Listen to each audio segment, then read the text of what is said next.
Edhe pse jemi në muajin tetor, Kalaja Shkodrës vjen të tërheq vizitor vendas dhe të huaj. Peizazhi i bukur, historia pasur dhe pamja mahnitëse që ofron nga lart bëjnë që kjo pikë turistike të mbetet një nga më të vizituarat në qytet gjatë gjithë vitit. Turistët shprehen se përveç monumentit historik, ajo që e bën të veçantë Kalan është qetësia dhe natyra përrreth.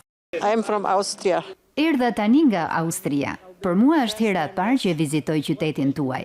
Dua të rikthem sërish vitin tjetër, do të sjell miqtë e mi këtu. Pas vizitës në Kala, besoj se do të shkojmë në mal. Jam nga Rotterdami, Kalaja është e veçantë bashkë me natyrën. Shumë gjëra po më shijojnë. Shpresoj të kalojmë mirë pasi njerëzit që kanë të mrekullueshëm.